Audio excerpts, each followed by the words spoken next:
자, 이번 이야기는 시청자 형님께서, 야, 닉네임 진짜 잘 지으셨다. 닉을 형이라고 지으셨기 때문에 바로 형님을 만나 뵙게 될 것 같은데요. 어떤 이야기로 찾아와 주셨을지 같이 한번 만나보도록 하겠습니다. 여보세요? 여보세요? 형님. 네, 안녕하세요. 자주 뵙는 것 같아요, 형님. 돌비님한테 형님 소리 들으니까 좋네요. 아이고. 근데 실제 나이가 저보다 많으신 게 맞으시죠, 형님? 돌비님 나이를 제가 몰라서. 제가 지금 89년생입니다, 형님. 제가 조금 많네요, 조금. 형님, 다행입니다, 형님. 천만다행입니다, 형님. 알겠습니다. 자, 오늘 형님께서 이렇게 시들무에 찾아와 주셔서 다시 한번 너무너무 감사합니다. 자, 그러면 오늘 형님께서 이렇게 찾아오셔서 이야기를 해주실 게 분명히 있으실 텐데 아주 간단하게 어떤 이야기일지만 소개해 주시면 좋을 것 같아요. 예, 제가 네. 강화로 캠핑을 한번 떠났었는데요. 캠핑 낭만 있죠. 예, 그때 일어난 일입니다. 캠핑 갔을 때 혼자 겪으신 거예요, 그러면? 아니면 여럿이서 겪으신 거예요? 저 혼자 캠핑 가서 혼자 겪은 거예요. 야, 혼자도 캠핑을 가시는데 거기서 또 무서운 일을 겪으신 거니까. 자, 그러면 네. 바로 출발을 해보도록 하겠습니다. 렛츠고! 일이십니다. 형님이죠.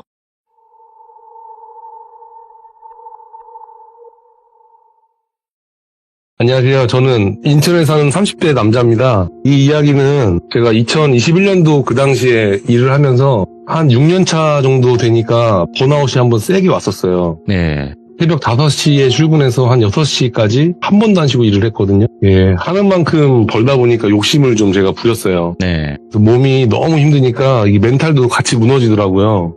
그래서 와이프한테 얘기를 하니까 한번 취미생활을 가져보라고 하더라고요. 근데 제가 자고 일어나고를 반복하면서 너무 열심히 살아서 취미도 없고 뭐 하고 싶은 것도 없던 시절이었어요. 와이프가 곰곰이 생각하더니 캠핑을 한번 해봐라 하더라고요. 근데 갑자기 머리가 번쩍하는 거예요. 너무 재밌을 것 같은 거예요. 그래서 그날부터 바로 캠핑용품을 사오기 시작했어요. 예. 진짜 너무 신나더라고요. 갑갑했던 일상에서 나를 위해서 뭐를 하고 있는 것 자체가 너무 좋았어요. 그래서 며칠 있다가 제가 아들이 둘 있는데 와이프한테 조심스럽게 한번 얘기를 했어요. 나 한 일주일만 바람 좀 쐬고 와도 될까? 하고 양해를 구했더니 흔쾌히 그러라고 하더라고요. 그래서 일주일 동안 차에다가 장비 싣고 다니면서 그냥 무계획으로 발 닿는 곳에서 노지 캠핑을 하려고 계획을 세우고 나갔어요. 먹고 싶은 것도 해먹고 바다나 나무 하늘 보면서 그냥 가만히 있을 생각하니까 너무 좋더라고요. 이렇게 출발을 했는데 가을이라서 날이 너무 좋아가지고 낚시하는 사람들, 이렇게 사람들이 좀 듬성듬성 보이더라고요. 집이 인천이다 보니까 그냥 아무 생각 없이 강화 쪽으로 먼저 갔다가 이 충청도 방향 쪽으로 갈 생각이었어요. 그래서 초지대교를 지나고 내비게이션을 끄고 해안가 쪽으로 쭉 가면서 어디 텐트 칠 곳 있나 한번 찾아보면서 느긋하게 다니고 있었어요. 저는 무조건 물가 쪽으로 자리를 잡으려고 찾고 있었거든요. 예. 그 당시에 날이 선선하니까 차박하고 하는 사람들이 꽤 많더라고요. 오, 많죠. 예, 그래서 어느 정도 가다 보니까 너무 괜찮은 곳을 발견했어요. 강화도는 그 해수욕장을 제외하고는 물가 쪽은 다 이게 가파르게 돼 있거든요. 네. 근데 무슨 동해안 해안가처럼 물이 바로 앞에 있는 뭐 그런 장소였는데 근데 사람들이 너무 많은 거예요. 그래서 길가에다가 차를 잠깐 세워놓고 내려서 자리 있나 한번 둘러봤어요. 사진 한번 보시면은 동그라미 쳐진 곳이 자리가 좋은 것 같은데 텐트가 빼곡하게 쳐져 있고 막 차박하는 사람도 있고 막 장난 아니더라고요. 근데 오른쪽에 화살표 표시해놓은 곳 보니까 그 살짝 아래로 경사져 있는 곳이 있는데 완전 명당인 거예요. 근데 바로 앞에 물이고 주변에 사람도 없고 완전 전세는 자리였어요. 근데 이상한 게 생각해보니까 왜 여기는 아무도 텐트를 안 쳤지? 뭐 이런 생각이 들더라고요. 그러니까 명당인데? 예. 그래서 아니 빼곡하게 다닥다닥 붙어가지고 텐트 친 사람 바본가? 뭐 이런 생각하면서 차를 그 밑으로 끌고 내려와서 신나게 텐트 쳤어요. 텐트 쳐가지고 맛있는 것도 해먹고 하루 때 불도 피면서 뭐 내 주변에 사람도 없으니까 진짜 지상낙원이 따로 없었거든요. 그리고 바다 보면서 힐링하고 있었는데 어떤 아저씨가 한 분 슬쩍 오시더라고요. 그래서 와서 말을 거는데 그냥 일상적인 이야기 있잖아요. 뭐 혼자 왔냐, 저녁에 뭐 해 먹었냐, 여기 경치 너무 좋지 않냐, 뭐 이렇게 얘기하는데 이게 유료 캠핑장이 아니고 노지이다 보니까 뭐 이런 게 있어요. 캠핑장은 서로 피해 안 주려고 뭐 매너 타임도 있고 서로 신경을 아예 안 쓰는데 노지 캠핑 다니면 분위기가 완전 달라요. 네. 서로 챙겨주고 막 말도 걸고 하거든요. 근데 아저씨가 왠지 모르게 거기 터줏대감 같은 느낌? 뭐 고참이 신참 대하는 것처럼 뭐 그런 느낌을 받았는데 이런저런 얘기를 나누다가 제가 그랬어요. 초면에 아저씨라고 하기가 좀 그래서 사장님 여기 얼마나 계셨어요? 하고 물어보니까 그 아저씨가 여기 본인 한 2주째 장박을 하고 있다고 하더라고요. 이제 그러면서 본인 자리를 손가락으로 이렇게 가리키더라고요. 저 위에 사진 보시면 차 있잖아요. 그 중에 하나였거든요. 그래서 타박을 하는데 안에 TV도 있고 막 장난 아니더라고요. 예. 아, 오래 계셨구나 생각하고 이야기를 마무리하고 그 아저씨는 본인 차로 갔어요. 근데 이제 슬슬 졸려서 한 12시쯤 텐트 안으로 들어갔어요. 너무 피곤한데 잠이 안 오더라고요. 그래서 이런저런 생각하면서 잠에 들려고 하던 찰나에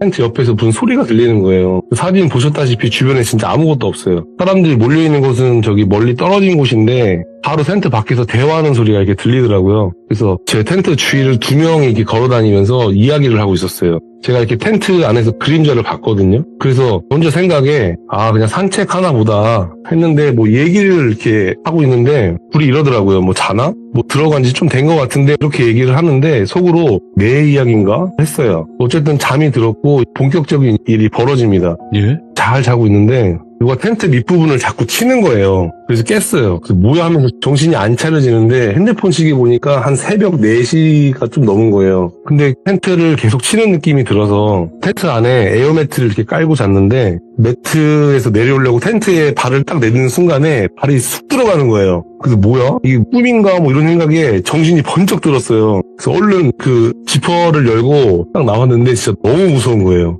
왜요? 눈앞에 다 물인 거예요.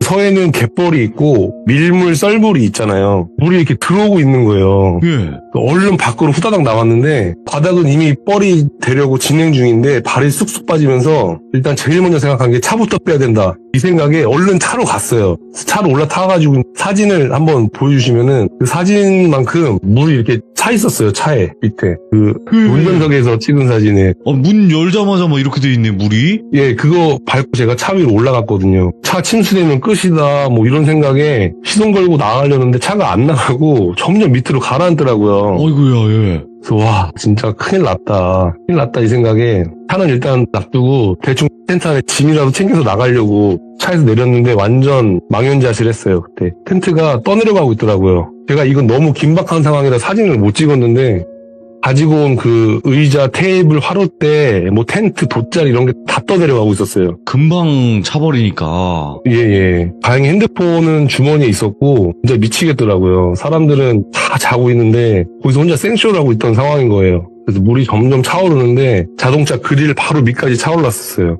일단 차는 살려야 된다. 차 떠내려가면 끝이다 진짜 하는 생각에 빨리 보험회사에 전화를 했어요. 그때가 새벽 5시쯤이었는데 전화를 해서 위치를 묻더라고요. 근데 여기 강화인데 제가 위치를 잘 모르겠다 하니까 위치 조회를 한번 하더니 견인차 담당자가 금방 전화를 준다고 하더라고요. 예. 그래서 금방 전화가 왔는데 1시간이 걸린대요.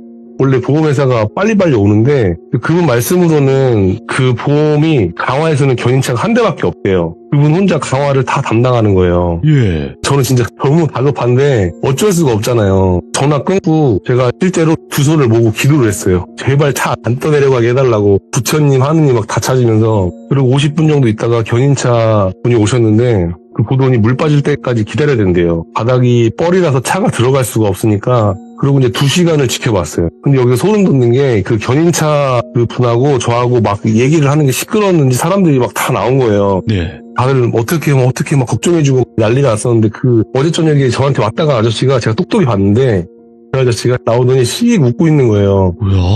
그 뭐지? 알고 그런 건가 설마 뭐 이런 생각이 들었어요.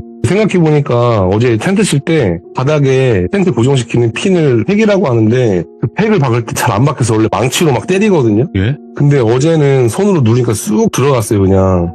그래서 알고 보니까 거기는 이틀 전에도 3일 전에도 계속 물이 찼던 곳이었어요. 사람들이 거기 그래서 안 내려간 거였더라고요. 근데 아저씨는 알면서 얘기를 안 해주고 이 사단이 날 걸 알고 있었다는 듯이 웃으면서 구경하고 있더라고요. 알고 내가 있었네, 확실하게. 네, 맞아요. 내가 뭘 잘못했나? 나도 물에 떠내려가길 바란 건가 하는 생각에 소름이 진짜 엄청 끼쳤어요. 결국 2시간이 지나니까 다행히 물이 빠지면서 견인차가 들어가진 못하고 긴 쇠사슬로 연결해서 겨우 차를 뺐어요. 나중에 견인차분이 얘기해 주셨는데 자기가 여기 강화 토박인데 예. 여기를 도대체 왜 들어가셨냐고. 여기서 사람이 진짜 많이 죽었다. 그런 사람도 한두 명이 아니래요. 제가 그 사람들 죽은 자리에서 신난다고 잔 거예요, 거기서. 결국에는 일주일 계획으로 나왔는데 캠핑 장비는 다 잃어버리고 핸드폰만 참아가지고 집으로 그냥 갔습니다. 아니, 그러면 네, 그분이 알려주셨다고 그랬잖아요. 여기는 사람이 많이 죽은 장소다. 네네. 그러면 그 밤에 들었던 그 소리는 사람인 거잖아요. 그죠? 저는 사람이라고 생각이 들었어요. 왜냐면 그림자도 있었으니까. 그건 확인이 안 된 거네? 네, 그건 확인이 저도 안 돼요, 그게. 자는 거 같지? 뭐 이런 식으로 대화했다 그랬잖아, 둘이서. 네네. 전혀 모르겠네요, 저도. 야, 그 아저씨도 소름이네. 거기 분명히 뭐 한두 번 오신 사람이 아닐 텐데 그렇죠, 그렇죠. 그걸 알면서 거기다가 텐트를 쳤을 때 분명히 문제가 될 걸 알았음에도 지켜보고 있었다는 거. 네, 맞아요, 맞아요. 야, 형님께서 우리가 좀 겪기 힘든 그런 이야기들을 네. 겪으신 것 같네요, 보니까. 네, 맞아요, 네, 맞아요. 아이고, 그래도 이렇게 우리 형님께서 이야기를 잘 들려주셔서 너무 감사드리고, 형님 또 언젠가 이야기가 있으시면 그때는 또 무서운 이야기로 찾아와 주시기 바라겠습니다. 감사합니다, 형님. 네, 감사합니다. 네. 여러분들도 캠핑 하시는 분들 많이 계시잖아요. 그 캠핑 하시는 분들 중에서 특히 방금 보여드린 곳은 조심하셔야겠다. 정말 조심하셔야겠네요. 왜 그러냐면 여기가 아까 사진 보니까 이름이 어디야? 해안 누리길? 해안 누리길 2코스라고 되어 있거든요. 그러니까 여러분들 아무튼 여기 가셨을 때는 물가 근처에 안 가시는 게 좋아요. 왜냐면 서해바다는 말 그대로 밀물 썰물이 있는 곳이기 때문에 정말 조심해야 된다. 그리고 그 안에서 만났던 그 아저씨는 왜 알면서도 굳이 말을 안 해줬을까도 너무나 섬뜩한 그런 이야기가 아니었나 생각이 듭니다. 시청해주신 모든 분들 감사드리고요. 그리고 캠핑에 관련된 무서운 이야기가 있으신 분들은 언제든지 제보 부탁드리도록 하겠습니다. 감사합니다.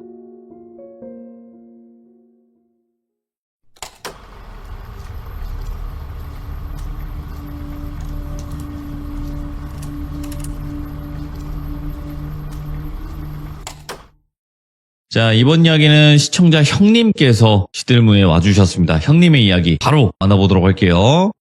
형님, 안녕하십니까, 형님? 예, 들리시나요? 네, 형님. 안녕하세요, 놀비님. 네, 형님. 아이고, 반갑습니다. 자, 오늘 형님께서 또 오랜만에 와주신 것 같습니다. 네, 반가워요. 네, 아이고. 돌비공포 라디오 한번 참여하고 나면요, 여기가 오면 좀 마음이 편해져요. 그래도 많이 떨려요.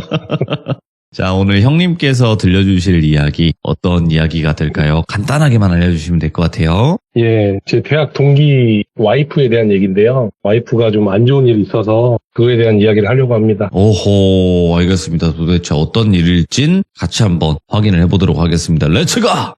길이십니다. 형님이에요.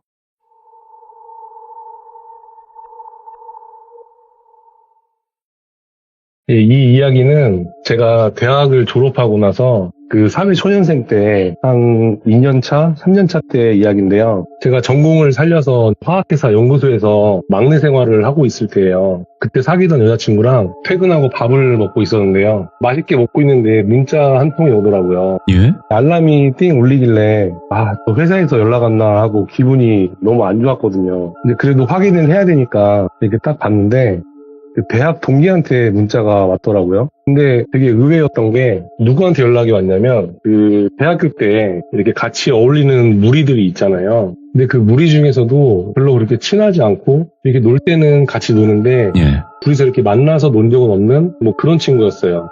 어떤 느낌인지 아시겠죠? 그래서 자연스럽게 졸업하고 나서 연락은 서로 안 하고 지냈어요. 그래도 이제 동기들하고 모이면은 같이 웃으면서 이야기하고 그런 사이의 친구였어요. 네. 근데 그래서 저한테 문자 온 게 굉장히 의외였고 그 친구에 대해서 잠깐 말씀을 드린다면 그 친구를 상현이라고 할게요. 상현이는 학교 다닐 때 여자친구가 있었는데 2살 연상이었어요.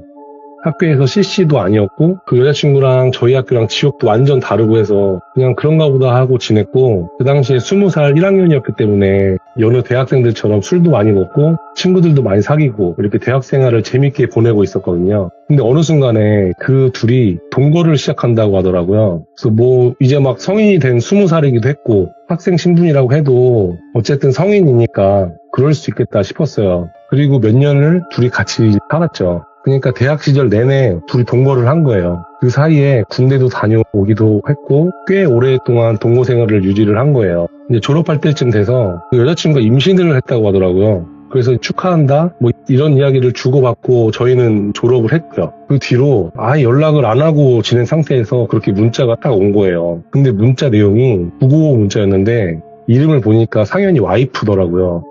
제가 이거를 보고 한 1분 정도를 계속 다시 읽고 했었어요. 제 나름대로 너무 충격이었거든요. 제 여자친구가 제가 핸드폰만 보고 가만히 있으니까 뭐냐고 막 물어보는 거예요. 그래서 이런 연락을 받았다 하고 이렇게 문자를 보여주니까 여자친구도 깜짝 놀라더라고요. 그때가 한 8시 반, 9시 정도여서 제가 속으로 내일 출근인데 어떻게 할까, 가야 되나 말아야 되나 고민을 하다가 그래도 사람이라면 가보는 게 도리인 것 같아서 바로 출발을 했어요. 근데 사실 궁금한 마음이 더 컸던 것 같아요. 뭐 조부모나 어른들 장례식장도 아니고 와이프라고 하니까 무슨 일인지 너무 궁금하더라고요. 거리가 좀 있다 보니까 한 2시간 정도 걸려서 도착을 하고 이제 가니까 그 1층에 그 화면 있잖아요. 돌아가신 분 상주 이름 써져 있는 그 화면에 제 친구 이름 상현이가 이렇게 상주로 있더라고요. 진짜 그거 보는데 마음이 너무 안 좋은 거예요.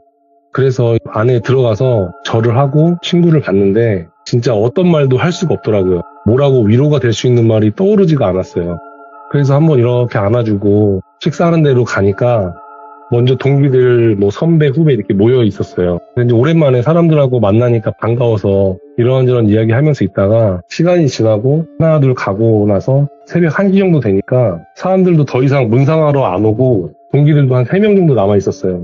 그래서 동기들한테 무슨 이유인지 혹시 어떻게 돌아가셨는지 아냐고 물어봤는데 아무도 모르더라고요. 그러고 나서 조금 있으니까 저쪽에서 상현이가 우리 쪽으로 오더라고요. 와서는 뭐 와줘서 고맙다, 뭐 아니다 당연히 와야지 이런 얘기를 주고받다가 동기 중에 한 친구가 정말 조심스럽게 물어봤어요. 어떻게 된 거냐고. 그랬더니 그 친구가 한참 말없이 있다가 고개를 푹 숙이고 울고만 있더라고요. 저희끼리 눈이 마주쳤는데 뭐 괜한 걸 물어봤구나 뭐 이런 생각이 들었어요. 상현이가 고개를 딱 들더니 담배 하나 피러 가자고 하더라고요. 그래서 다 같이 나갔어요. 나가서 이제 4명이서 장례식장 입구 쪽에서 담배를 피면서 이렇게 있는데 상현이가 얘기를 꺼내더라고요. 어떤 사연이었냐면 와이프가 극단적인 선택을 했다더라고요. 근데 그 당시에 상현이를 똑 닮은 2살짜리 아들이 있는 상태여서 더 충격적이었어요. 아니 어떻게 2살짜리 핏덩이 같은 애를 냅두고 그런 선택을 했을까 진짜 감도 안 오더라고요. 그래서 제가 정말 조심스럽게 한우울증이냐고 이렇게 물어봤어요. 그랬더니 상현이가 고개를 절레절레 아니라고 하더라고요. 그러면서 이야기를 꺼냈는데 이 이야기가 어떻게 된 거냐면 저희가 졸업을 하고 각자 취업을 하잖아요.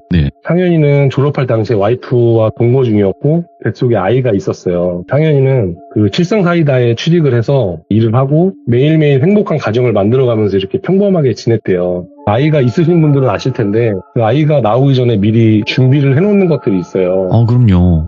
아이 젖병이나 이렇게 앞으로 뒤로 왔다 갔다 하는 뭐 바운서, 뭐 베넷저고리 이렇게 여러 가지 이런 아이 물건들을 사면서 그렇게 행복했대요. 그리고 임신한 와이프한테 다 맞춰주고 서운하지 않게 하려고 먹고 싶은 거 있으면 다 사다 주고 퇴근하고 오면 빨래 청소 다 하면서 와이프를 그렇게 편안하게 해줬다고 하더라고요. 그래도 상현이는 진짜 너무너무 행복했대요. 참 다정한 친구예요. 와이프분이 제왕절개를 해야 되는 상황이었는데 그래서 출산 예정일 전날에 짐을 다 싸놓고 당일이 된 거예요. 저희 아들도 제왕절개를 해서 출산을 했는데요. 밖에서 기다리는 게 진짜 정말 초조하거든요. 어쨌든 이게 수술이란 말이에요. 그래서 배 아랫부분을 절개를 해서 소중한 생명을 꺼냈는데 그 친구도 수술 전까지 와이프 손잡고 계속 이제 안심을 시켜준 거예요. 그러다가 이제 수술 시간이 되면 보호자는 밖에서 대기를 하는데 이게 산모마다 다르지만 자연분만처럼 엄청 오래 걸리진 않거든요. 상현이도 처음에 밖에서 대기할 때 막 어떤 아이가 나올까, 와이프는 괜찮을까 막 이런저런 걱정과 기대로 기다리면서 1시간이 지나고 1시간 반이 됐는데 아무런 소식이 없더래요.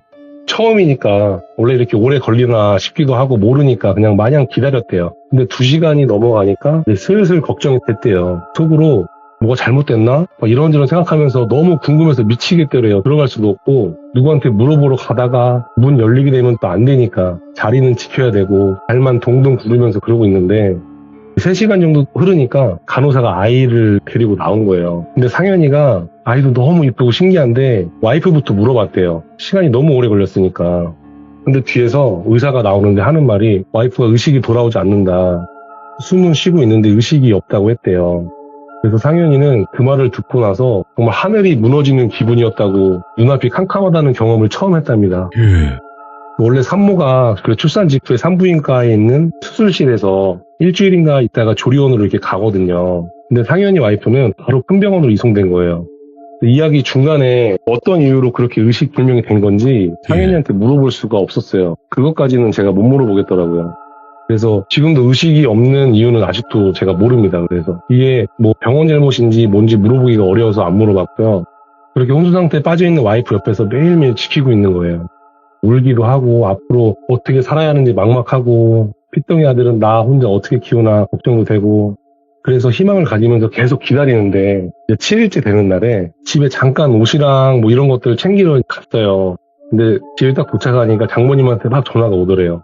그래서 받았더니 와이프가 깨어났다는 거예요. 그래서 미친 듯이 다시 갔어요. 가니까 진짜로 눈을 뜨고 있었대요. 의사한테 물어보니까 어떻게 된 거냐고 물어보니까 의사가 정말 기적이라고 와이프분이 아마 의지가 강해서 일어나신 거라고 그렇게 얘기를 했대요. 그렇게 또 상현이는 또 엉엉 울면서 너무 다행인 거죠. 근데 깨어난 게 아침이었는데 하루 종일 아무 말도 안 하고 창 밖에만 멍하게 보고 있는 거예요. 일부러 말도 안 걸고 손만 잡고 옆에 앉아서 계속 기다려줬대요. 본인도 힘들겠지 하면서 저녁이 돼서 와이프가 잠든 거 확인하고 친구도 잠이 들었고 다음날 아침이 돼서 와이프가 본인 옆에 보조 침대에 누워있는 상현이를 이렇게 깨웠답니다.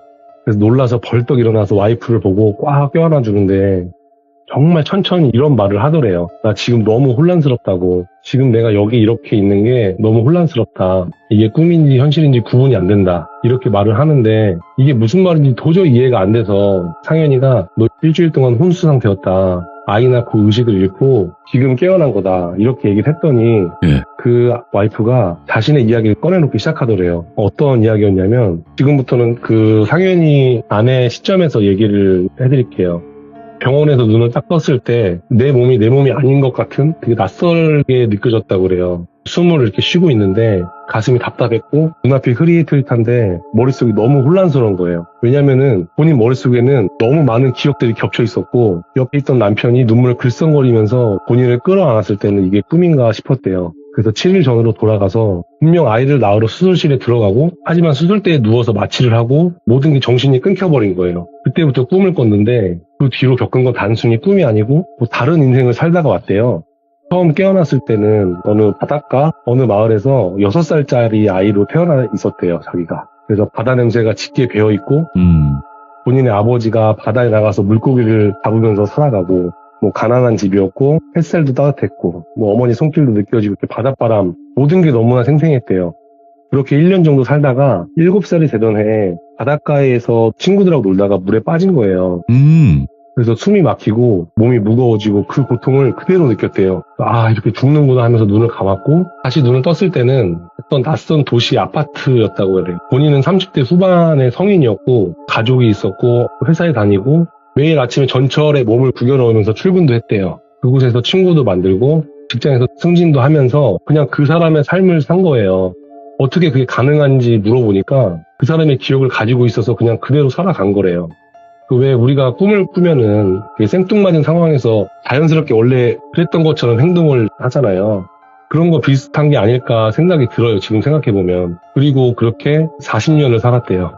이게 갑자기 화면이 바뀌어서 40년이 흐른 게 아니라 그 삶을 우리가 하루하루 사는 것처럼 똑같이 40년을 살았대요. 그러고 자식들이 성인이 되고 이제 결혼하고 손주도 봤는데 어느 날 암 판정을 받고 고통스럽게 병원 침대에서 숨을 거두었답니다. 근데 그 죽음조차 끝이 아니었대요. 그 또 다른 인생이 시작됐는데 뭐 어떨 때는 아이로 태어나기도 하고 젊은 청년으로 태어나기도 하고 가난한 집안의 딸로 살아가다가 병으로 어린 나이에 죽기도 하고 뭐 노인으로 천천히 늙어가다가 눈을 감기도 하고 그랬대요. 그래서 매번 죽음은 찾아왔지만 그래도 죽음이 끝이 아니고 눈을 감을 때마다 다시 새로운 삶이 계속 반복이 되는 거예요. 그 모든 시간이 전혀 짧지 않았고 어떤 인생은 10년, 어떤 인생은 40년 이렇게 온전히 실제처럼 살아냈대요. 그래서 너무너무 혼란스러웠답니다. 그리고 눈을 떠보니까 다시 여기에 와 있었다고 하더라고요. 병원에서 눈을 떴을 때는 내 몸이 아닌 것 같이 낯설게 느껴졌고 가슴도 답답하고 눈도 흐릿한데 너무 혼란스러운 거죠. 네. 왜냐하면 이제 모든 기억이 겹쳐 있고 그렇기 때문에 그래서 병실에 침대에 누워 있고 배는 아프고 그 순간에 가장 먼저 든 생각이 이것도 또 다른 인생 중에 하나가 아닐까? 이런 생각을 했대요. 너무너무 생생했기 때문에 우리가 먹는 음식의 맛이나 뭐 손을 잡는 촉감 이런 슬픔 이런 거를 다 느끼면서 그 인생을 살다가 깨어난 거예요. 여기까지가 혼수 상태에 빠졌을 때 겪은 이야기고 상현이는 손을 잡아주면서 이제는 괜찮다고 안심을 시켜준 거예요. 근데 상현이 아내는 그 말을 들으면서도 안심이 되는 표정이 아니고 너무나 혼란스러운 표정을 지으면서 정말 괜찮은 거 맞아? 혹시 이것도 또 다른 인생의 시작이 되는 거 아닐까? 뭐 이런 얘기를 되게 자주 하더래요. 그래서 아니라고 절대 아니고 우리가 어떻게 만났고 우리 아들 예쁘게 키우면서 잘 살자고 하지 않았냐고 아기 용품들도 많이 사놨고 계속 이렇게 기억나게끔 얘기를 해준 거예요. 어쨌든 지금 상태로는 머릿속이 정리가 안 된 어지러운 상태니까 안정감을 줘야겠다는 생각에 임신했을 때보다 정말 잘해주고 다 맞춰주면서 지낸 거예요. 상현이는 아내가 오랫동안 혼수 상태로 인해서 헛소리를 하는 거라고 처음에 생각을 했대요. 근데 이게 시간이 지나고 하는 말들이 변하지가 않더랍니다. 오히려 더 또렷하게 얘기를 했대요. 그래서 아내가 이런 말들을 자주 했는데 어떤 말이었냐면 지금 내가 지금 사는 이 현실이 진짜인지 가짜인지 너무 헷갈린다. 혹시 이것도 다른 환승지라면 어떡하지? 뭐 또 다른 삶을 건너가게 된다면 당신은 나를 찾을 수 있냐? 이런 이야기를 되게 많이 하고 그렇게 항상 불안해하고 궁금해했대요.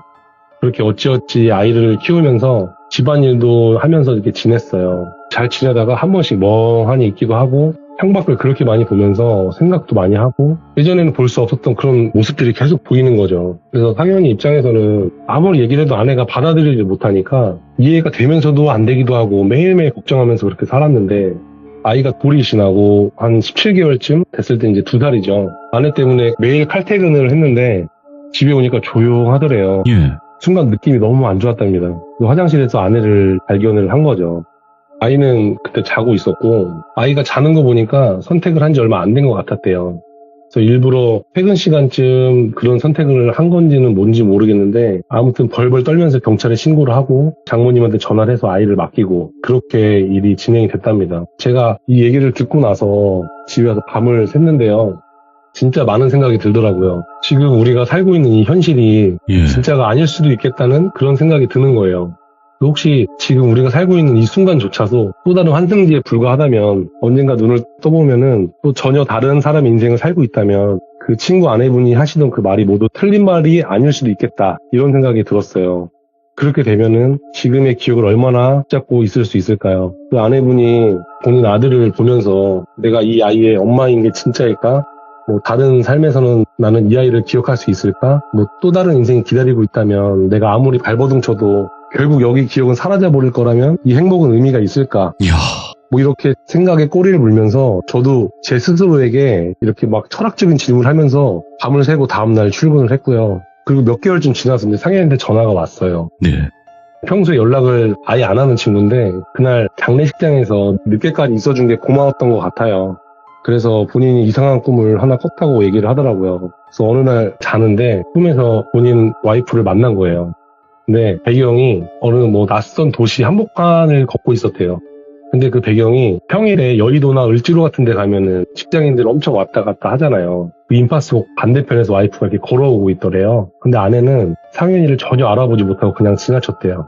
그리고 분명 내 와이프가 맞는데 옷차림이며 스타일이며 완전히 느낌이 다른 사람 같았다고 하더라고요. 그러면서 저한테 이렇게 얘기했어요. 너무 생생한 꿈이었다고. 꿈이라고 하기에는 너무 현실적이었고 예전에 아내가 말했던 게 다 사실일지 모른다는 생각이 들었어. 이렇게 얘기를 하는데 저도 분명 저희가 모르는 다른 세상에 있을 수도 있겠다는 그런 생각이 들었습니다. 진짜 기묘한 그런 느낌의 끝판인 것 같네. 그게 섬뜩한 부분인 것 같아요. 내가 네, 지금 맞아요. 사는 이 삶이 그냥 하나의 삶이 아니라 잠깐 스쳐가는 그런 느낌. 그렇죠. 거쳐가는 그런 느낌. 와. 진짜 저희가 모르는 세상이 있는 것 같아요. 아니 근데 사실상 우리가 지금 인간으로서 살고 있고 네. 뭐 교육을 받고 역사를 배우고 뭐 아는 지식들이 있다고 하더라도 그게 우리가 아는 게 많을까요? 모르는 게 많을까요? 이 세상은 모르는 게 더 많다고 모르는 게 보거든요. 많겠죠. 예. 예, 그러니까 우리가 아는 게 많고 이렇게 인류로서 살아간다는 것 자체가 굉장히 오만한 생각일 수 있잖아요. 네, 맞아요. 우리는 한낱 아무 미물도 아닐 수도 있는 건데. 네네. 이야, 맞습니다. 진짜 형님의 오늘 이야기가 왜 시들무에서 해주시려고 했는지 그 뜻을 알 것 같고요. 오늘 네. 이렇게 이야기까지 전달을 잘 해주셔서 너무 감사드립니다. 형님 뭐 이야기는 뭐 저번에도 들어서 알지만 워낙 또 말씀 몰입감 있게 잘 하시니까 또 다른 이야기 있으시면 언제든지 또 오실 거라고 저는 믿습니다. 네, 알겠습니다. 네, 아유 너무 감사합니다 형님. 예, 돌비님, 네. 들어가세요. 닉네임도 참 좋죠, 형님. 예, 오늘 이야기도 굉장히 기묘하고 신묘함이 더해져서 우리가 사는 삶 자체가 이분이 겪은 게 그냥 과연 틀린 말이고 허무맹랑한 이야기일까요? 그거는 저는 우리가 함부로 판단할 수 있다고 생각을 하진 않아요. 그래서 정말 또 여운이 남는 그런 이야기가 아닌가 이런 생각이 들고요. 많은 분들께서도 여러분들의 생각을 댓글로 꼭 남겨주시길 바라겠습니다. 감사합니다.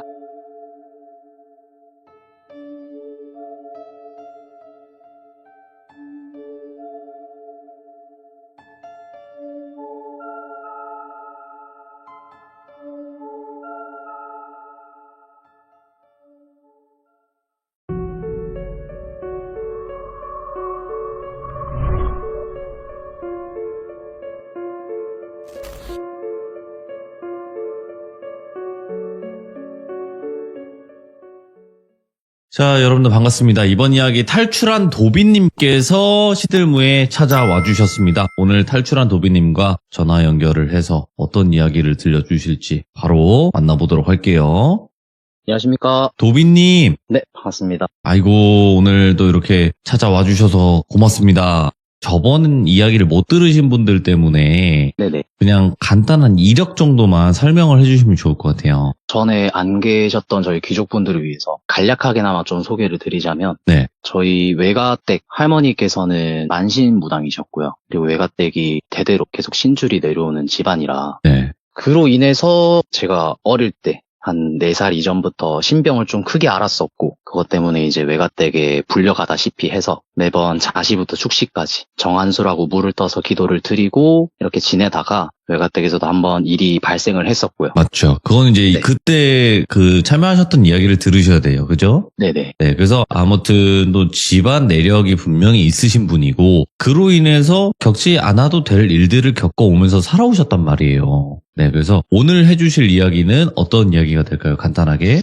키워드로 좀 정의를 해드리면 네. 가위 눌림이라고 말씀을 드릴 수 있고요. 오, 가위 눌림? 일반적인 네. 사람들도 많이 눌리는 건데. 그쵸. 근데 이제 제가 추가로 좀 전달해 드리고 싶은 얘기는 이전 얘기를 들으셨던 분들은 아마 기억을 하실 수도 있으실 것 같아요. 네. 제가 신병을 다 걷어내고 나서 집으로 돌아갈 때 저희 외할머니께서 저한테 당부하셨던 말씀이 있으셨는데 그 얘기로 인해서 사실 이 이야기가 시작되는 거지 않을까라고 저는 아직도 계속 생각을 하고 있거든요. 그러면 왜 그런 생각이 드셨는지는 같이 한번 들어보도록 하겠습니다. 렛츠고!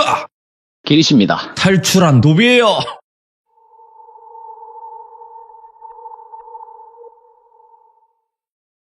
제가 어렸을 때부터는 외할머니나 외할아버지 또는 동네 마을 할아버님, 할머니 이렇게 연세가 많으신 분들이랑 지내다 보니까 또래 관계가 익숙하진 않았어요. 그렇게 이제 1년 정도는 집에서 있다가 초등학교를 진학을 하게 되는 거죠. 근데 제가 화경으로 보는 편이라고 말씀을 드렸었는데 맞아요. 종종 느낌으로 받는다거나 또는 보인다거나 이런 것들 때문에 사실 친구 관계 형성하는 게 되게 힘들었거든요, 제가. 그래서 초등학교는 좀 많이 암울한 시기를 보내게 됐는데 그렇게 됐던 이유가 딱 1학년 때 있었던 일이에요. 예. 같은 반 친구였던 친구랑 되게 오래 잘 지내다가 어느 날 갑자기 이제 하교할 시간이 됐는데 그 친구 발이 뭔가 좀 잘 안 보인다라던가 형체는 분명하게 있는 사람인데 그 친구 오른쪽 발목쯤에 뭔가 좀 까맣게 보이고 저희가 뭐 태양을 좀 오래 보면은 어디를 또 다른 데를 응시를 했을 때 잘 안 보이잖아요. 그런 것처럼 보이는 거예요. 근데 제가 그때 당시에는 그냥 이게 이상한 거니까 말을 하지 말아야겠다라는 인식이 정확히 잘 안 돼 있던 나이였죠. 그래서 좀 직설적으로 표현을 하긴 했어요, 그 친구한테. 예를 들어서 그 친구 이름을 똘비라고 하면은 똘비야 너 다리가 좀 안 좋을 것 같다 이렇게 얘기를 하고 집 갈 때 조심해서 들어가 우리 내일 봐 이렇게 얘기를 했었죠. 근데 그러고는 그 친구가 다음날 학교로 왔는데 통깁스라고 하나요? 발목 위쪽 정강이까지 이렇게 깁스를 해서 오는 거예요. 그래서 어떻게 된 거냐고 물어봤더니 아 너 이상해 나 너랑 얘기 안 해 이러고 가까이 안 지내려고 하고 주변에 좀 그나마 남아있던 친구들이 이야기를 전해준 거는 그 친구가 하교를 하고 집에 가서 짐을 놓고 동네 친구들이랑 모여서 축구를 한번 했었대요. 네. 근데 축구를 하다가 공을 이제 잘못 밟으면서 발목을 완전 접질러 버린 거예요. 그래서 이 통깁스를 하게 된 친구도 있었고, 그러고 또 며칠 안 지나서 반 친구 여자인 애가 있었는데, 그 친구는 제가 뭔가를 봤다기보다는 느낌이 얘랑 같은 공간에 있고 제가 얘를 딱 쳐다보는데 마음이 너무 아픈 거예요. 그러니까 이게 되게 그땐 쿡쿡 쑤신다라고 표현을 했는데, 예. 지금 제 나이대가 주변에 조부모님이 돌아가시는 분들이 많이 계시다 보니 이게 가족을 떠나보내는 아픔이라고 해야겠죠. 가슴이 먹먹하게 아픈? 네. 그런 느낌을 받아가지고 제가 또 그 친구한테 가서 얘기를 했어요. 혹시 집에 무슨 일 있어? 라고 했는데 아니 뭐 아무 일 없는데 왜? 이래가지고 뭐 아니야 이렇게 하고 넘어갔었는데 그 친구가 다음날 학교를 안 나오는 거예요. 그래서 초등학교 때는 선생님께서 무슨 일이 일어났을 때 다 전달을 해주잖아요. 뭐 누구누구가 오늘은 아파서 못 나온대, 또는 뭐 누구누구가 무슨 일이 생겼다 이렇게 얘기를 하는데, 그때 담임 선생님께서는 말씀을 해주셨던 게 그 친구가 큰아버지 분이 이렇게 좀 먼저 가시게 돼서, 그래서 아마 내일이나 내일 모레쯤 돼서 볼 수 있을 거야. 친구 오면은 잘 달래주고 다독여주고 해주자 우리. 이래서 네 하고 막 어떡하냐. 그러고 또 그냥 금방 지나가죠 그런 게. 그러고 그 친구 학교를 돌아왔어요. 근데 저랑 일체 말을 안 섞으려고 하는 거예요. 그러면서 학교에 이상한 소문이 돌기 시작했었거든요. 제가 뭔가를 얘기를 하거나 다가가서 가까이 지내기만 해도 안 좋은 일이 생긴다. 그래가지고 그 모든 원흉이 저라고 생각을 했던 것 같아요, 친구들은. 그래서 사실 저도 어느 정도 눈치는 있었다 보니 그냥 그래 뭐 나를 이해해주는 사람은 많이 없을 수도 있겠다. 그래서 괜히 이런 얘기도 더 안 하고 그렇게 혼자 지내는 모습을 보이다 보니까 어머니랑 아버지께서도 아시잖아요.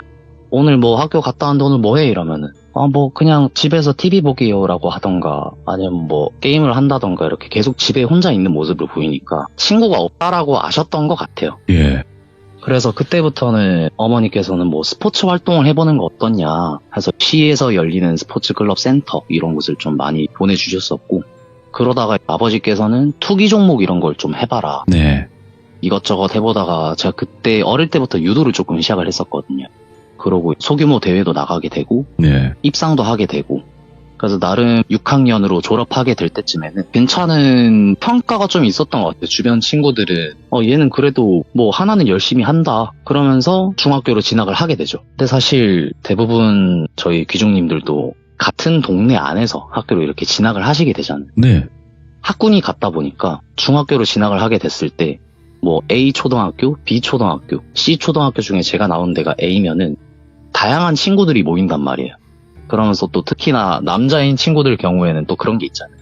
각자 다 다른 학교에서 왔는데 내가 좀 친다 해가지고 또 무리를 형성을 해서 뭐 괴롭힘을 좀 하고 다닌다든가 서로 막 알력 다툼을 좀 한다던가 하는 그런 것들이 좀 있었는데, 중학교 올라가서는 친구 사귀기가 그나마 초등학교보단 좀 편했지만 네. 같은 학교를 나온 친구들이 또 이 소문을 퍼뜨리는 거죠. 제가 초등학교 때 이런 일이 있었는데 얘랑 친하게 지내면 안 좋다더라. 또 그게 무슨 얘기냐 하면은 몰라 나도 친구한테 들었어 이렇게 해가지고 그냥 소문만 무성해지지, 정확하게 저랑 그런 직접적인 연관이 있던 친구들은 아니었기 때문에 네. 그런 것들은 좀 걸러 들을 친구들은 걸러 듣고 좀 혹하는 친구들은 가까이 안 와야겠다 하고, 이러다 보니 그때부터 사실 제 성격이 뭐 기면 기고 아니면 말고 라는 게 좀 강해졌던 것 같아요. 근데 아무래도 저희 반에 같은 학교에서 온 친구들이 많다 보니까 반 안에서 친구를 만들기가 되게 힘들었는데, 지금 제 나이가 곧 있으면 30이거든요. 그 중학교 1학년 때 만났던 친구들이 지금 가장 저랑 친한 친구들이라고 얘기를 할 수 있을 것 같아요. 같은 반에서 만났던 친구들인데 그 친구들은 그런 소문을 듣고도 전혀 상관없이 와가지고 진짜 사람 대 사람으로 대해주는 그런 느낌을 많이 주던 친구들이었거든요. 근데 이제 여기서 문제는 뭐였냐면 아까 말씀드렸던 학교에서 알력 다툼을 하는 그런 좀 공부를 안 하는 친구들이죠. 그 친구들이 반반마다 돌아다니면서 좀 만만해 보이는 애들이 있으면 이렇게 막 때리고 뒤통수 때리고 막 의자에 앉아서 자고 있으면 야 학생이 신성한 학교에서 잠을 자? 이러면서 막 발로 차면서 깨우고 이런 친구들이 좀 있었어요. 예. 근데 제가 그러는 건 웬만하면 일단 냅두다가 제 친구가 저한테 먼저 다가와줬던 친구가 몸이 아파서 그때 약을 먹고 좀 자고 있었던 상황이었거든요. 근데 그 친구한테 가서 책상을 발로 뻥 차면서 또 똑같이 하고 있는 모습을 보니까 이거 못 참겠더라고요. 그래서 저도 한번 의학을 주고 다툼이 일어나고 싸우게 됐던 거죠. 싸우고 나서 다음날 학교로 왔는데 평가가 되게 갈렸어요. 하나는 저 친구는 초등학교 때 이상한 소문이 많이 있던 친구다. 또 하나는 얘가 반에서 양아치인 애들을 때리고 다닌다.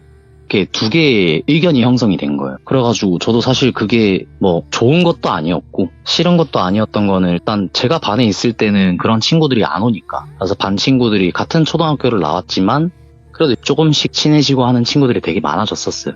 그래서 나름 초등학교 때에 비해서는 중학교 때 괜찮은 학교 생활을 할 수 있었다인데, 그러고 사실 그때 당시 중학교에 제가 지냈던 생활 양식 자체가 부모님 두 분이 맞벌이를 하시는데 자영업을 하시다 보니까 종종 집에 안 들어오실 때가 많이 있으셨어요. 그래서 또 어디서 야외 활동을 해볼까, 뭐 친구들도 다들 막 학원 가기 바쁘고 이때부터는 친구들도 만나기 힘들고, 근데 또 제가 어릴 때부터 워낙에 이런 쪽으로 관심이 많다 보니까 네. 무서운 얘기도 찾아보고 무서운 영상도 보고 하다가 그 다음 채널 있잖아요. 아, 네. 네, 그 채널에서 카페를 하나 찾았는데 예. 흉가 체험이나 이런 것들이 있더라고요. 아, 많겠죠, 그 당시에. 네, 되게 많았었는데 그 중에 한 3개 정도를 가입을 하고, 실제로 두 곳에서는 그냥 채팅만 하고 서로 의견 공유하는 정도로 네. 하고 말았었고, 한 카페에서는 실제로 활동에 참여를 했었어요. 그래서 이런 것들을 워낙에 많이 하고 다니던 중학생이었던 거죠. 흉가 체험 다니고.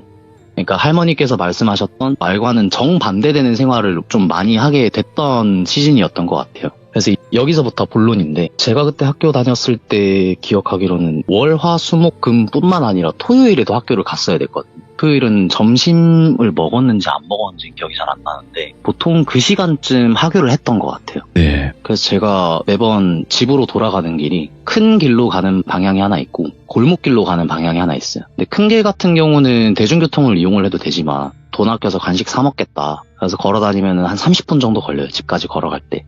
근데 골목길로 가면은 이게 직각 구조가 아니라 대각선 방향이다 보니까 조금 더 빨리 집에 갈 수 있는 길이었던 거죠. 그래서 골목길로 가면 한 10분에서 15분 정도밖에 안 걸린, 거의 절반 정도 줄어드는 거잖아요. 그래서 저는 그 길을 되게 많이 다녔었는데 중학교 1학년 때도 그 길로 다녔고 중학교 2학년에 올라와서 계속 그 길로 다니는데 여름쯤이었을 거예요. 제가 기억하기로는 7월에서 8월? 그때는 방학 때 학교를 가는 그런 게 있어가지고 아, 네. 신청을 해서 방과후 학교인가? 이런 걸 갔었던 것 같아요. 그래서 거기를 갔다가 집에 돌아오는 길에 골목길로 또 늘 오던 길이니까 그 길로 지나가는데 주택가들이 되게 많아요. 근데 그 주택가는 좀 마당이 많이 딸려 있고 집들이 좀 좋아 보이는 그런 주택가가 있거든요. 근데 그쪽 길로 쭉 지나가는데 이사 오는 차량이 하나 보이는 거예요. 그러니까 용달차라고 하죠. 용달차가 2-3대 정도 벽에 쫙 되어져 있고 일하시는 분들이 막 땀을 뻘뻘 흘리시면서 짐을 옮기시는 걸 봤어요. 그래서 그냥 뭐 이사 오나 보다, 와 이런 좋은 집에 산다, 와 이러고 있었는데 그 앞에 또 작은 승합차라고 해야 되나요? 그 카니발 같은 승합차에서 아주머니 한 분이랑 또 자녀로 보이는 분인지 모르겠는데 아주머니랑 연세 차이가 많이 났나 보였어요. 예. 그래서 이렇게 그냥 두 분이 내리시고 트렁크를 여시더니 뭐 짐을 막 챙기시더라고요. 근데 짐을 챙기고 이렇게 들어가는 걸 보는데 제가 어렸을 때 외할머니 댁에서 많이 봤던 그런 것들이 좀 보이는 거예요. 그 아주머니께서 옮기시는 짐들을 봤을 때 부채 같은 게 얼핏 보이고 깃발 같은 게 얼핏 보이고 하다가 저도 눈이 가는 거죠, 그쪽으로. 예.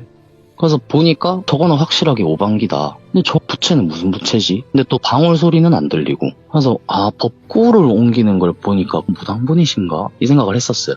이 동네도 이제 당집이 생긴 생각을 하면서 집에 돌아가고 그 다음 주가 돼서도 계속 그 골목으로 다녔었죠. 근데 저도 이게 항상 가던 골목이었는데 이전과 달라진 점은 제가 아무래도 이쪽에 좀 관심이 있었고 외할머니께서도 무당분이시고 하다 보니 자연스럽게 계속 그 집 앞을 지나갈 때마다 눈이 가는 거예요. 근데 그 집 앞이 철문이 앞쪽에 이렇게 있으면 도로변에 마당이 크진 않은데 마당을 조금 올라가면은 거기 현관문이 있어요.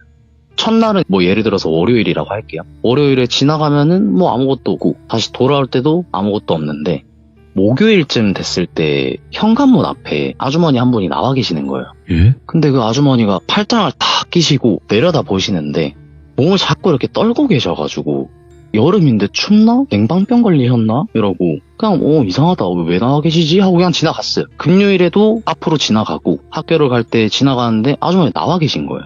근데 어제랑 또 똑같은 자세로 또 똑같은 자리에, 그래서 몸을 계속 떨고 계시길래 뭐지, 그냥 마주치면 안 되나, 그냥 빨리 갈까 하고 지나갔다가 금요일날 이제 학교에서 집으로 돌아올 때죠. 하교할 때. 하교할 때 딱 지나가는데 현관문 앞에 계시던 무당으로 추정되는 아주머니죠. 그분이 철문 앞에 도로변으로 완전 나와 계시는 거예요. 그래서 제가 그냥 조용히 딱 지나가려고 애써 안 쳐다봐야겠다. 쳐다봤다가는 또 뭔가 이상한 게 있을 것 같다. 그래서 이렇게 쭉 지나가는데 갑자기 그 아주머니께서 제가 아주머니 앞을 딱 스쳐서 3보에서 4보 정도 갔을 땐가 혹시 애야? 이러는 거예요. 그래서 네? 하고 놀래서 딱 돌아봤는데 아주머니가 잠깐 얘기 좀 할 수 있어? 이래서 뭐 때문에 그러세요? 저 지금 빨리 학원 가봐야 되는데? 라고 했었죠. 그랬더니 아니 다른 건 아닌데 부탁할 게 좀 있다는 거예요. 그래서 이걸 들어봐야 되나 말아야 되나 하다가 일단은 또 제가 또 어른들한테는 공손하게 해야 된다라고 집에서 배웠어가지고 일단 말씀이라도 좀 들어보자 하고 다가갔죠. 일정 거리를 두고 다가가서 딱 그 앞에 섰는데 아주머니께서 다른 건 아니고 혹시 이 골목 말고 다른 길로 가주면 안 돼? 라고 얘기를 하는 거예요. 그래서 뭐 때문에 그러세요? 라고 하니까 아줌마가 사실 이사 오고부터 좀 많이 불편했는데 몸이 아프거나 이런 사람은 아니고 그냥 혹시 너 무당이나 이런 거 알아? 이러면서 이렇게 직설적으로 바로 말씀을 하시는 거예요. 그래서 이런 걸 바로 말씀을 하셔도 되는 건가? 네 알긴 알아요 이렇게 얘기를 드렸죠. 그랬더니 자기가 첫날 이사를 오고 나서 이삿짐을 옮길 때도 좀 뭐 되게 갑갑했대요. 숨쉬기도 좀 힘들고 뭔가 머리도 조금 지끈거리고 그래서 이게 피로가 쌓여서 그런 건 줄 알았다라고 말씀을 하셨는데 이게 매일매일 제가 아침에 등교하고 또 오후에 하교하는 시간마다 머리가 찢어지듯이 너무 아프대요. 그래서 이제 나와서 본 거예요. 대체 뭐 때문에 내가 이러나 하고 나와서 보셨는데 밖이 너무 시끄러워서 나왔는데 보니까 차들도 안 다니고 사람도 많이 없고 근데 학생 하나가 이렇게 걸어서 지나가더래요. 그래서 저 친구한테 뭔가 있는 것 같다. 그래서 그냥 수요일은 그렇게 하고 말았고 목요일이 지나고 금요일이 됐을 때 도저히 못 참겠다 해가지고 자기가 나온 거래요. 그러면서 말씀을 드리는 거는 이건 좀 이상하게 들릴 수 있다라고 생각은 하는데 너가 지나다닐 때마다 내가 몸도 너무 아프고 무슨 소리라고 하죠? 그 한국 민속 음악에 쓰이는 악기들이 다양하게 있잖아요. 그런 소리가 너무 크게 들린대요. 북치는 소리부터 해가지고 누가 행진하는 것 마냥 계속 이런 소리가 들린다. 그래서 내가 아무리 생각을 해도 그게 너인 것 같은데 그냥 다른 건 안 물어보겠다. 다른 길로 가줄 수 있겠니? 라고 해서 사실 그 골목 말고 옆으로 가면 1, 2분 정도 더 걸리긴 하는데 따로 가는 길이 또 있긴 있어요. 그래서 네 뭐 일단 알겠어요 이렇게 얘기하고 그것도 뭐 더 해드릴 건 없죠? 라고 물어봤죠. 그랬더니 마음 써줘서 고맙다. 괜히 이런 부탁 들어줘서 너무 고맙다. 근데 하면서 되게 말을 아끼시는 거예요. 그래가지고 더 하실 말씀 있으세요? 이렇게 얘기하니까 아니야 다음부터는 그러면 다른 길로 좀 가는 걸 부탁할게 이렇게 얘기를 하셔서 네 알겠습니다 들어가세요 하고 등을 돌리고 다시 집 쪽으로 향하고 있었는데 아주머니가 갑자기 조심해야 돼 이렇게 얘기를 하는 거예요. 그래가지고 네 조심해서 갈게요 이러고 그냥 갔죠. 그리고 제가 오후는 매번 운동을 하러 가다 보니까 유도관을 가서 형들이랑 또 한창 운동을 하고 그때는 사실 훈련에 가까웠어요. 밴딩 당기는 것부터 해가지고 실제로 겨루기를 한다기보다는 개인 훈련 일정이 있던 날이라 훈련을 하고 집에 돌아왔는데 사실 그 날이 저희 어머니랑 아버지께서 결혼기념일로 동남아 여행을 가신 날이었거든요. 그러니까 아버지께서는 친할머니를 그러니까 무당이신 외할머니 말고 친할머니를 집에 초대를 했었어요.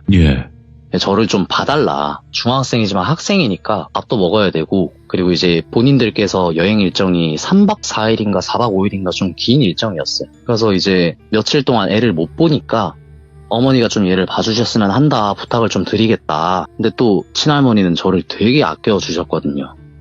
우리 장군 왔나? 이러면서 아이고 뭐 학교에서 별일 없었나? 이러면서 막 말씀을 하시고 되게 친근하게 살갑게 대해주시는 분인데 저도 이제 집에 들어와서 할머니 저 왔어요 이렇게 막 하니까 야 밥 먹자 밥 아직 안 먹었지 이래가지고 밥을 먹었죠. 밥을 먹고 할머니랑 계속 뭐 같이 얘기도 나누고 시간을 보낸 다음에 잠을 자러 갔는데 그때가 이제 제가 여름이라고 말씀을 드렸잖아요. 여기서 잠시 설명을 좀 드리고 싶은 건 집 구조에 대해서 좀 설명을 드리고 싶었어요. 제가 현관문을 딱 열고 들어가면은 앞에 신발장이 있으면 쭉 앞으로 봤을 때 안방 들어가는 길이 보여요. 그러니까 거실, 부엌, 안방까지는 현관에서 다 보이는 구조예요. 그래서 현관에서 신발을 벗고 올라서면은 왼쪽이 바로 제 방이고 오른쪽이 바로 화장실 이렇게 또 연결되는 구조거든요. 근데 또 거실에서 창가 쪽으로 보면은 베란다가 이렇게 좀 작게 나와 있는데 그 베란다랑 아까 제가 현관 들어왔을 때 왼쪽 방이 제 방이라고 말씀드렸던 그 방이랑 중간에 창문 해가지고 베란다랑 이어지는 창문이 있고 베란다 쪽에서는 한강이 보이는 그런 네. 아파트에 살고 있었어요. 그 나름 뭐 뷰도 괜찮았고 특히 겨울에나 뭐 보면은 되게 이쁘고 이렇게 좋았었는데 제가 사실 그날 있었던 일 이후로 암막 커튼을 사고서 한 번도 밖을 안 봤거든요. 그래서 이 말씀을 좀 드리자면 훈련을 과하게 하고 오기도 했고 네. 할머니랑 또 대화를 진행을 하다 보니까 많이 피곤해지기도 했어요. 그리고 또 오후에 있었던 일도 막 생각이 나는 거예요. 아주머니가 나와서 막 부탁을 하고 또 이제 뒤통수에 대고 조심해야 된다 이렇게 얘기를 하니까 뭐지? 그냥 또 하루가 좀 이상하다 하고 이제 그냥 자자 하는데 집에서 에어컨을 안 틀었거든요. 베란다 창문이랑 제 방에 있는 베란다가 연결되는 그 창문을 같이 열면은 우풍 든다고 하죠. 바람이 계속 돌아요, 거기서. 그래서 선풍기를 안 틀어도 되게 시원하게 잘 수 있는 방이었어요. 그래서 이제 발을 베란다 창문 쪽으로 하고 현관 입구를 머리 쪽으로 해서 이렇게 딱 자는 그런 침대가 있었는데 침대에서 딱 잠에 들었었고 몇 시인지는 정확하게 기억을 못하겠지만 새벽에 눈이 딱 떠지는 거예요. 근데 너무 말짱하게. 그래서 그때 말짱하게 깬 상태로 지금 몇 시지 하고 보려고 하는데 몸이 안 움직여지는 거예요. 그래서 그때 왜 몸이 안 움직여지지? 하고 그냥 눈알만 돌아가지고 그래서 이게 친구들이 말했던 가위 눌렸다는 게 이런 건가? 왜냐면 제가 살면서 처음 눌려본 가위였거든요. 그래서 사실 무섭다는 생각보다는 워낙에 무서운 거는 외할머니께서 굿을 하신다거나 이런 것들을 많이 봤다 보니 네. 거기에 비한다면 사실 이거는 그냥 장난 수준인 거예요.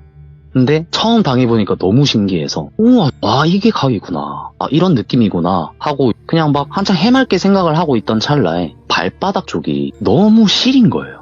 그래가지고 발이 왜 이렇게 시리지? 하고 그 시림 정도가 저희 뭐 겨울에 밖에 나가서 맨발로 눈을 밟는다 생각하면은 되게 차갑잖아요.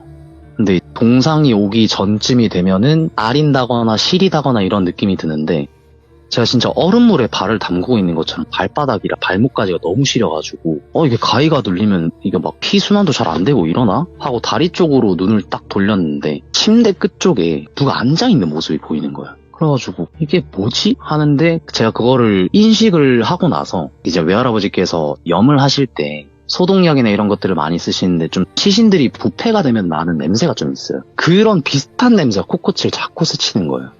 그래가지고 악취가 너무 나고 코가 찡긋찡긋하면서 아프고 이러니까 왜 이런 냄새가 나지? 왜 영안실에서 나던 냄새가 여기서 나지?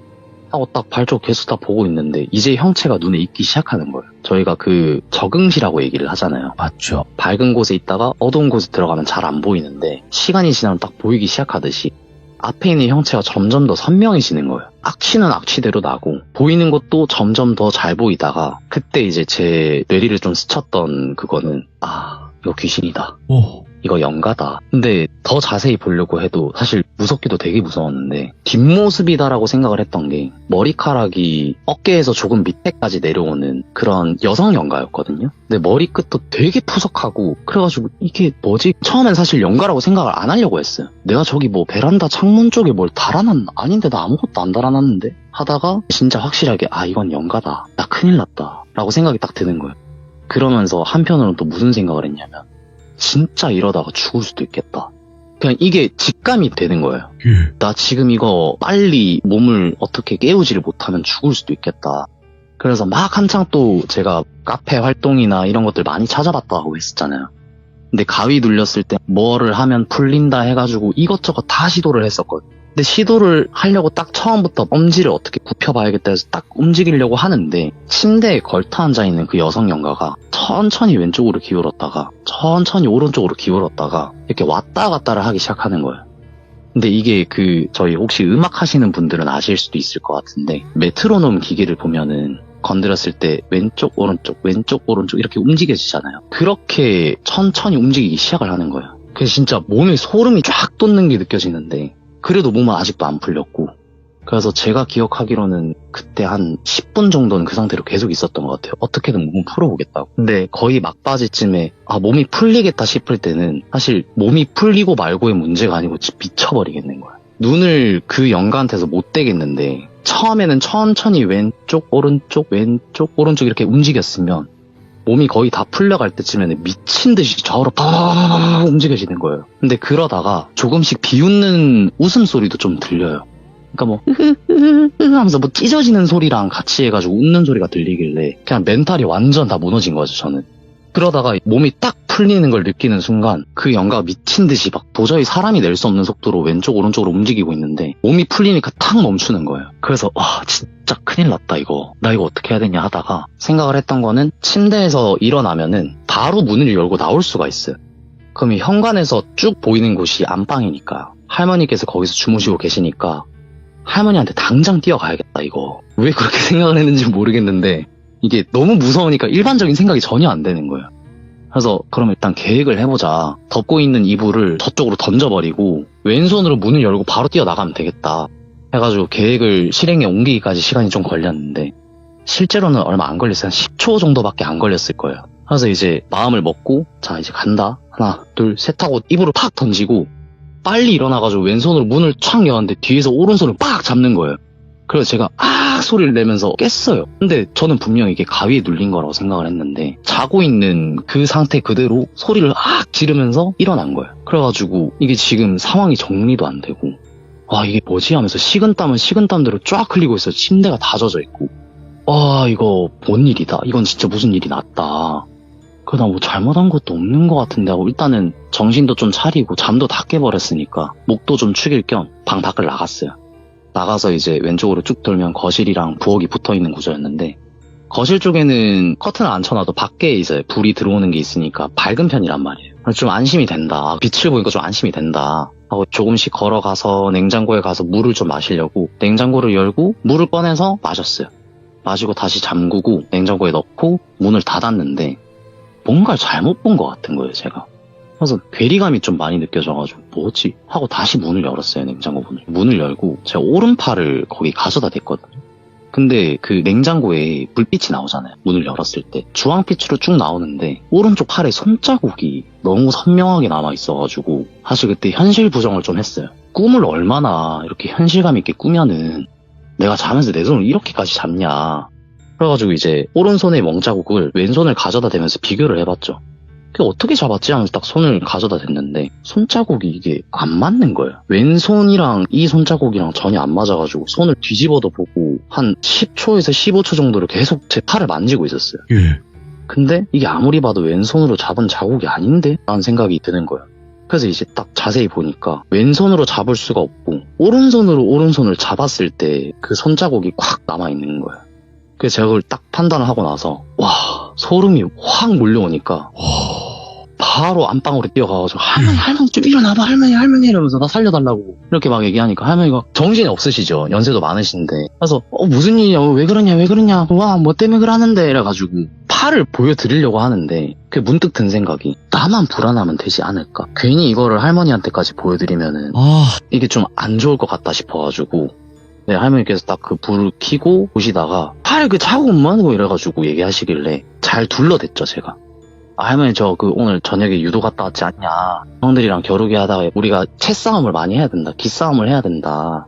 그러다 엎어치기 할 때 잡혔던 손자국이다 하고 이제 잘 넘기고 할머니가 그래 마 때문에 그러는데 이래서 그냥 나 무서운 꿈 꿨어요 할매 이러니까 그래 오늘 같이 짤까. 좀 부끄러운 얘기긴 하지만 중학교 2학년이 돼가지고 할머니랑 같이 잘 수밖에 없겠는 거예요. 그래서 안방에 누웠죠. 눕고 동이 틀 때까지 그냥 진짜 뜬 눈으로 계속 밤을 샜어요. 그러고 아침에 동이 트고 할머니도 일어나시고 하니까 그제서야 좀 빛이 많이 들어오고 해서 안심이 돼가지고 잠에 들었던 거죠. 그러고 오후쯤에 일어났는데 안방 밖이 좀 시끌시끌한 거예요. 그래서 일어나서 막 눈을 비비면서 나가고 하면 TV 소리 왜 이렇게 크게 틀어놨냐 하고 딱 봤는데 결혼기념일로 여행을 가셨던 저희 부모님이 출발하신 지 하루밖에 안 됐어요. 집에 돌아오신 거예요. 돌아오셔가지고 할머니를 마중을 보내고 아버지께서는 할머니를 모셔다 드리고 오겠다. 그래서 나가시는 장면을 봤고 할머니 어디 가요? 이러니까 이 아들이 빨리 와. 내가 가야 된다네. 그래가지고 그럼 다음에 뵐게요. 연휴 때 뵐게요. 라고 하니까 그냥 잘 있어라 하고 할머니를 보내드렸어요. 근데 그러고는 옆에서 사실 어머니가 계속 전화를 하고 계셨거든요. 아니 전화하고 나발이고 왜 오셨지? 라는 생각이 드는 거예요. 전화를 탁 끊으시더니 어머니랑 아버지께서 진짜 다행이라고 고맙다고 살아있어줘서 고맙다 이렇게 얘기를 하시는 거예요. 그래가지고 아니 설명을 좀 해달라. 아니 두 분 지금 결혼기념일 여행 가신 거 아니냐, 그 비행기는 어떡하고 숙소는 어떡하고 벌써 오셨냐 하니까 어머니께서 공항에 내리시고 숙소를 체크인을 하고 짐이랑 다 두시고 나서 아버지랑 같이 저녁 식사를 하시러 가고 있었는데 외할머니께서 전화가 오셨대요. 전화 오셔가지고 야야 니 어디고? 라고 하시고는 어머니 나 지금 이렇게 왔다 라고 말씀을 드렸는데 니 지금 당장 빨리 집에 돌아가 뭐해? 이런 소리를 지르시는 거예요. 그래서 그 얘기를 듣고 어머니도 아시니까 아버지한테 말씀을 드린 거죠. 미안하다, 우리 지금 오늘 여행 올 때가 아닌 것 같다. 그래서 한번 싸우셨대요. 그 호텔 앞에서 엄청 싸우셨대요. 이제 설명을 드리고 돌아가야 된다 지금 우리가. 그래서 돌아오신 거예요. 가장 빠른 비행기를 잡고 급하게 돌아오셔서 왔을 때가 5시간대였던 거죠. 도착을 해서는 어머니 저희 왔으니까 돌아가셔도 될 것 같다. 그래서 우리 서방이 이렇게 딱 보내줄 거라고. 그래서 뭐 같이 가시고 다음에 연휴 때 인사드릴게요 이렇게 또 하면서 마무리가 된 거였던 거예요. 그러고는 다시 전화가 딱 울리기 시작하는데 네. 어머니께서 저한테 딱 전화기를 주시면서 받아봐라. 그래서 전화 그때는 그거였죠. 폴더폰이었죠. 아, 예. 폴더폰 그때 애니콜인가 햅틱인가 거기 그게 떠요. 네. 그러니까 그 폴더폰을 덮어놔도 위에 보트 모양 해가지고 뭐 뜨면 맞지. 통화 모양이 뜨면서 이름이 뜨잖아요. 근데 어머니 폰인데 그 전화 오는 걸 딱 보니까 엄마라고 써져 있는 거예요. 그래가지고 외할머니시구나. 근데 사실 좀 꺼려졌어요. 왜냐면 아까 맨 처음 말씀드렸다시피 저희 외할머니께서 제가 외가댁을 나올 때 이런 쪽에 관심도 두지 말고 라고 하셨었거든요. 근데 그게 갑자기 스쳐 지나가는 거예요. 내가 흉가 체험을 다니고 이런 것들이 갑자기 생각이 나는 거예요. 전화를 받았죠. 전화를 받으니까 할머니께서 딱 진짜 다 생략하시고 말해봐라 하시는 거예요. 갑자기 말해봐라라고 말씀을 하시니까 어디서부터 시작을 해야 될지가 모르겠는 거예요, 저는. 그래서 할머니 왜요? 이렇게 얘기하니까 내가 내 입으로 얘기할까? 네가 뚫린 입이 있으면 얘기를 해야 될 건데 라고 하면서 말씀을 하시고 제가 계속 대답을 못했죠. 네. 잘못했으니까. 근데 할머니께서 최근 근 몇 달 동안 되게 꿈자리가 안 좋으셨대요. 그래서 오방기로 점을 보신다라고 하시더라고요. 예. 그래서 오방기를 계속 뽑는데 청색이 나오고 녹색이 나오고 청색이 나오고 녹색이 나오고 계속 이러니까 저도 의미를 잘 몰랐는데 할머니께 여쭤보니까 간단하게는 청색 같은 경우는 우환이라고 생각을 하면 된다라고 말씀을 해주셨고 녹색은 원래 녹색이 아니다. 검은색이다. 근데 검은색 같은 경우는 죽음을 의미한다라고 생각하면 된다라고 말씀을 해주시더라고요, 나중에. 근데 그거를 계속 뽑으셨던 거예요. 다시 이렇게 묶어가지고 다시 뽑아봐도 청색이랑 녹색이 계속 나와버리니까 얘가 지금 무슨 짓을 했구나. 얘가 지금 하면 안 되는 짓을 하고 돌아다니고 있구나 해서 처음엔 청색만 뽑으셨대요. 마지막쯤이 돼가지고 녹색을 뽑으신 거예요. 그러니까 이제 갈 때까지 갔구나. 그러면서 말씀을 하시는 거는 분명 내가 니한테 헛짓거리 하지 말라 했는데 밖에서 대체 뭘 하고 다니는 거야 하면서 소리를 지르시는 거예요. 그래서 제가 진짜 할머니 죄송하다, 진짜 죄송하다, 잘못했다, 진짜 잘못했다, 그냥 좀 살려달라 이렇게 얘기를 하니까 니 어제 뭐 봤지? 라고 얘기를 하시는 거예요. 한숨을 푹 쉬시면서. 그래서 할머니 근데 뭘 본 건 아니고 꿈인 것 같은데 이런 일을 겪었다 라고 얘기하니까 니 데리고 가서 잡아 죽이려는 거다 지금. 그래서 내가 니한테 그런 거 하지 말라고 몇 번이나 얘기했노. 예. 라고 말씀하시면서 제발 우리 도비야 제발 팔자 고치는 게 쉬운 일이 아니다. 네가 그렇게 치성 드리면서 기도 드리고 했던 거 다 그냥 물거품으로 만들 거냐고. 그걸로 계속 말씀을 해주시는 거예요. 제발 그런 것 좀 하지 마라. 관심 가지지 말고 그런 거 가지 마라. 그냥 관심 가지는 것까진 내가 이해하겠다. 흉가 체험이나 이런 데 가지 마라 라고 얘기하시고 그래 네가 살 수 있었던 거는 니는 조상한테 감사해야 된다. 이렇게 마지막에 덧붙이시는 거예요. 그래서 네 알겠다 할머니, 내 진짜 안 가겠다, 나 진짜 잘못했다. 그러고 추석이 됐어요. 예. 추석 때 이제 할머니를 뵈러 갔는데 사실 그러고 나서 할머니랑 전혀 전화를 안 했었거든요. 근데 전화 이후로 되게 오랜만에 처음 뵙는 거잖아요. 되게 죄송한 거예요 사실. 눈치도 보고 근데 또 궁금도 하고 이거 좀 물어보고 싶은데 이거 어떡하지 하고 있었는데 할머니께서 먼저 저한테 도비야 좀 나와봐라, 내랑 얘기 좀 하자 라고 이렇게 불러주시는 거예요. 네. 불러주셔가지고 다른 말씀은 다 안 하시고 내가 오늘은 네 궁금한 거 다 안 받아줄 거다. 대신에 네 내일 동트면은 엄마랑 아빠랑 다 같이 해가지고 저쪽에 산산 있제, 산산 가면은 우리 조상님들 계시제 이렇게 말씀을 하시면서 네 거기 가서 절하고 온나 이렇게 말씀을 하시더라고. 그러고는 그때 네가 살 수 있었던 거는 조상님들 덕분에 살 수 있었던 거다. 진심과 열과 성을 다해서 절 드리고 감사하다 인사하고 내려온나 이렇게 말씀하셔가지고 알겠다 하면 내가 그렇게 하겠다 하고 바로 갔어요. 사실 저 혼자. 예. 혼자 가는데 사실 그 선산 쪽에 가는 게 되게 좀 전 싫었거든요. 왜요? 벌초를 하시긴 하시는데 묘 있는 곳만 벌초를 하지 사실 가는 길까지 이렇게 벌초를 하거나 하진 않잖아요. 아, 벌레랑 뭐 이런 것 때문에? 네, 거미도 되게 무서워하고 벌레도 되게 싫어하는데 귀신보다 무서운 거미.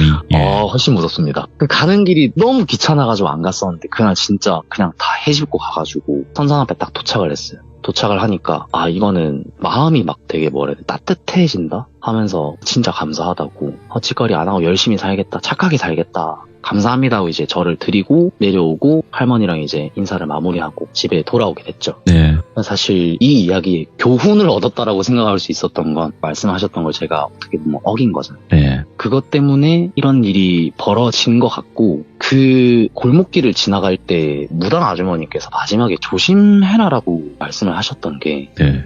혹시 그 꿈과 좀 연관이 있는 건지 그래서 이거를 좀 전달을 해주고 싶으셨던 것 같아요. 그래서 제가 그 뒤로 진짜 카페 활동 다 그만두고 그냥 진짜 학교에서도 조용히 지내고 그렇게 시간이 흘러가고 졸업을 하게 됐던 거였죠. 이야. 근데 이제 누구는 그럴 수 있어요. 그렇게 조심하라고 했는데 왜 그런 행동을 했냐. 그쵸. 할 수 있어요. 근데 저는 좀 반대로 생각을 하는 게 뭔가 그런 쪽에 자꾸 영향을 끼칠 수 있게끔 뭔가 이끌어가는 세력이 있는 게 아닌가? 할머님은 그걸 일부분 말리려고 동의합니다. 하는 거고 네, 그거를 이미 알고 계시니까 계속 당부를 하는 거죠. 그쵸. 계속 노출이 되게끔 하려고 하는 무언가가 있지 않았을까? 이런 생각도 들어요. 사실 그런 얘기가 있더라고요. 네네. 눌림굿을 몇 번 받았어요. 근데 눌림굿으로 해서 네. 절대 눌러질 수가 없다. 음. 언젠가는 받게 된다. 네. 근데 그것 때문에 외할머니께서 말씀을 하셨던 거는 사실 이런 눌림굿을 하는 건 나이 불문이다. 네. 어찌됐든 받아야 되는데 내가 니한테 지금 당장은 얘기를 못 해주지만 네. 많이 돌아다녔다. 그것 때문에 이렇게 말씀을 하시더라고요. 그래서 마지막으로 조금만 덧붙이자면 네. 결혼할 거냐고 여쭤보시더라고요. 이유가 있을까? 예. 자식을 낳으면은 무조건 당직 차려야 될 거다. 대신 자식이 받을 거를 무조건 부모는 받을 테니까. 네, 대부분 무당 부모님들이 그런 선택을 하시는 이유가 그거죠. 내 자식은 안 된다. 그죠. 그래서 대신 받는다. 제가 말씀드린 게 여러 가지의 방법을 쓰는 거죠. 신이라는 존재가. 네, 받게 하려면 뭔들 못 하겠습니까, 사실? 그죠. 예, 주변 사람들까지 다 끊어내고 혹여나 주변 사람들까지 진짜 목숨을 잃게 만드는 경우도 있잖아요. 심하면. 그쵸. 오늘 탈출한 도비님의 이야기가 저는 처음부터 느꼈습니다. 보통 분이 아니구나. 보통 분이 아니고 정말 얼마나 이 이야기를 하시고 싶으셨을까. 그리고 참으셨을까. 이런 생각이 들었어요. 정말 감사합니다. 아니에요. 근데 솔직하게 말씀드리면 도비님도 아실 거예요. 이런 얘기를 하면 안 된다는 것도 알고 있을 거예요. 그죠. 하면 안 돼요, 원래는. 최대한 진짜로 신경 안 쓰고 살아야 되는데 네. 이렇게라도 안 하면 정말 내 이 답답한 이거를 해소가 안 누구한테 얘기를 해야 하며 네. 도대체 누가 이해해 줄까? 이 생각이 굉장히 강해서 시들무에 대부분 그러죠. 왜 이렇게 영안이 많아? 뭐 이렇게 귀신 보는 사람이 많아? 뭐 이렇게 신가물이 많아? 이러는데 진짜 그럴 수밖에 없는 거예요. 왜냐면 천구가 여기밖에 없잖아요, 지금. 그죠. 그러니까 오셔서 얘기를 하고 나면 진짜 그나마 속은 시원하니까. 너무 시원합니다. 예, 이게 생각보다 저는 따로 뒤에서 얘기를 많이 하지만 그런 얘기를 되게 많이 해주세요, 실제로. 그래서 오늘 도비님께도 조금이나마 해소가 되셨으면 좋겠다라는 생각이 듭니다. 감사합니다. 오늘 탈출한 도비님 역시 또 레전드 사연 감사드립니다. 고맙습니다. 감사합니다. 네. 네.